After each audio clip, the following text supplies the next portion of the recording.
Oke, baik, kita lanjut ke pertanyaan berikutnya dari Jeremy. Apa definisi menginjil dalam Alkitab?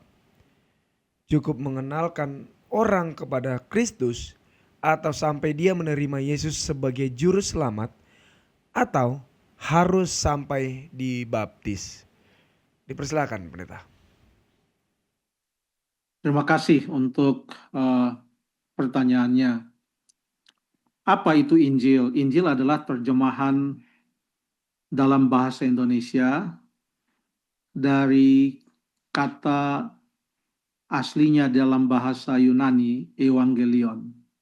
Evangelion adalah sebenarnya sebuah kata majemuk, yaitu eu yang artinya baik dan angelion, angelia yang artinya pekabaran atau kabar.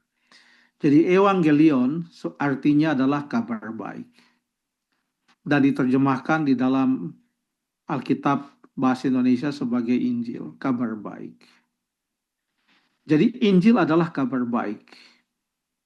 Kenapa disebut sebagai kabar baik? Karena ini adalah kabar yang membawa kelepasan dari dosa. Tidak ada kabar baik melebihi kabar hidup kekal. Upah dosa adalah maut. Demikian kata Roma pasal yang ke-6 ayat 23. Upah dosa adalah maut. Karena manusia sudah jatuh dalam dosa, semua akan mendapatkan maut. Tetapi Yohanes 3 ayat 16 mengatakan, karena begitu besar kasih Allah akan dunia ini, sehingga ia mengaruniakan anaknya yang tunggal itu, supaya barang siapa yang percaya kepadanya tidak binasa, melainkan memperoleh hidup yang kekal. Itulah makanya Roma 6 ayat 23 tidak hanya mengatakan upah dosa adalah maut. Selanjutnya dikatakan, tetapi kasih karunia Allah adalah hidup kekal di dalam Yesus Kristus. Itulah yang diterangkan dalam Yohanes 3 ayat yang ke-16. Itulah kabar baik. Jadi Roma 6 ayat yang ke-23 memuat kabar buruk dan kabar baik. Kabar paling buruk dan kabar paling baik. Setengah ayat itu adalah kabar buruk, setengah dari ayat itu adalah kabar baik. Upah dosa adalah maut, itu kabar buruk. Tapi kasih karunia Allah adalah hidup kekal dalam Yesus Kristus. Itulah kabar baik. Jadi Injil adalah kabar baik. Apa definisi menginjil dalam Alkitab? Kata menginjil ini pun juga sebenarnya ada kaitan dengan kata kerja.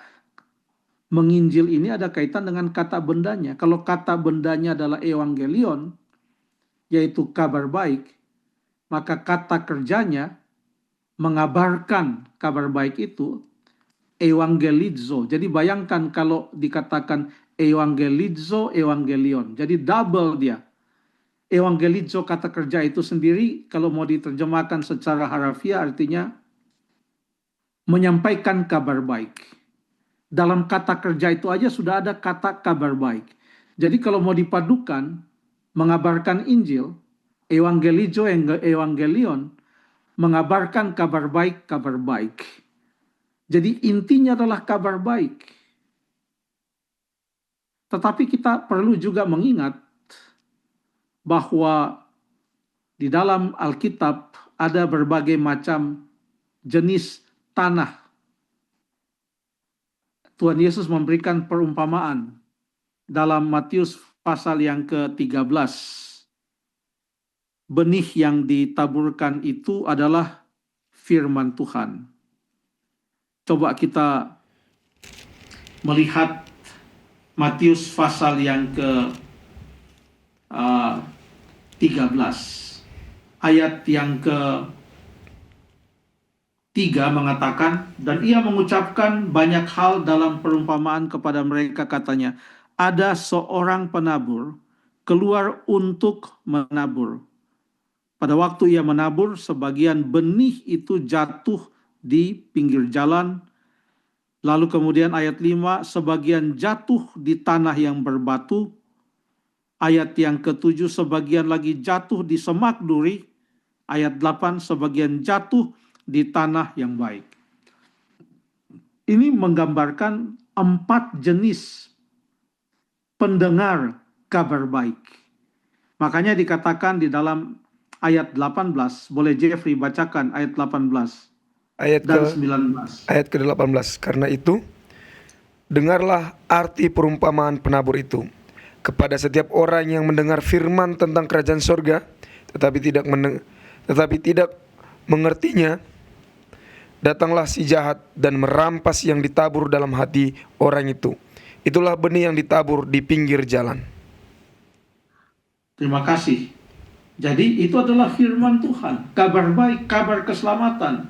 Tapi ada orang yang mempunyai hati seperti tanah pinggir jalan, yang sudah diinjak-injak orang, makin lama makin keras, ditaburkan benih di situ, dia tidak meresap masuk ke dalam tanah. Dia tetap berada di permukaan, lalu kemudian apa yang terjadi? Datang burung, lalu kemudian memakannya.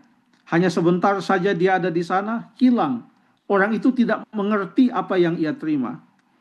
Lalu kemudian ada tanah yang berbatu-batu. Ayat 20, Calvin. Ayat 20, benih yang ditaburkan di tanah yang berbatu-batu ialah orang yang mendengar firman itu dan segera menerimanya dengan gembira. Lalu ayat 21, tapi ia tidak berakar dan tahan sebentar saja. Apabila datang penindasan atau penganiayaan karena firman itu, orang itu pun segera murtad. Itulah tanah yang berbatu-batu. Bagaimana tanah semak duri? Ayat 22. Yang ditaburkan di tengah semak duri ialah orang yang mendengar firman itu, lalu kekhawatiran dunia ini dan tipu daya kekayaan menghempit firman itu sehingga tidak berbuah. Tetap juga ada masalah. Tumbuh tetapi dihimpit oleh kekhawatiran dunia dan tipu daya kekayaan. Ada juga yang jatuh, ayat 23, di tanah yang baik. Yang ditaburkan di tanah yang baik, ayat 23, ialah orang yang mendengar firman itu dan mengerti, dan karena itu berbuah. Mendengar, mengerti, dan ada hasilnya, berbuah, berlimpah-limpah. Inilah orang-orang yang menerima kabar baik itu, yang menyambut kabar baik itu dan menghasilkan buah. Kalau dikatakan menghasilkan buah, apa artinya? Yesus juga memberikan sebuah metafor tentang bagaimana buah itu bisa dihasilkan. Coba kita baca di dalam Yohanes pasal yang ke-15.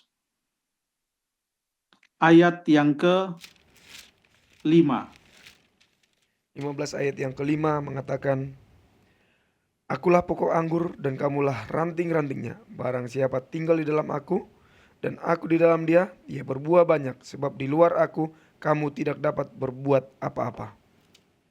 Jadi kalau benih yang jatuh di tanah yang baik itu menggambarkan orang yang mendengar firman kabar baik tersebut, mendengarkan pekabaran Injil, mengerti, lalu berbuah banyak. Kenapa berbuah banyak? Karena dia mengambil keputusan untuk tinggal di dalam Yesus. Dan Yesus di dalam dia. Makanya berbuah banyak. Inilah yang Yesus sampaikan di dalam amanat agung yang ia berikan. Karena itu pergilah, jadikanlah segala bangsa muridku, baptiskanlah mereka dalam nama Bapa dan Anak dan Roh Kudus, dan ajarkanlah mereka melakukan segala sesuatu yang telah kuajarkan kepadamu. Dan ketahuilah aku menyertai kamu sampai kepada kesudahan zaman. Matius 28 ayat yang ke-19 dan ayat yang ke-20. Yesus tidak pernah memaksa, karena manusia diciptakan dengan kuasa memilih.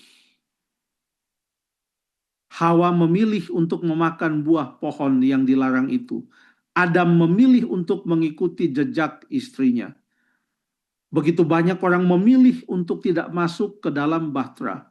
Lot memilih untuk tinggal di Sodom dan Gomora. orang Israel memilih untuk percaya kepada 10 pengintai yang membuat mereka takut dan gentar. Setiap orang memilih. Makanya ayat yang ada di dalam Yohanes 3 ayat yang ke-16 mengatakan, barang siapa percaya kepadanya. Artinya siapa saja, barang siapa. Kalau percaya mendapat selamat. Tapi kalau memilih tidak percaya, ya silahkan. Tetapi tidak akan mendapatkan hidup yang kekal. Apa tugas daripada orang-orang yang sudah merasakan kabar baik, keselamatan dan hidup kekal itu? Bagikanlah kabar baik keselamatan itu kepada mereka yang belum mendengarkannya. Itu saja. Terima kasih.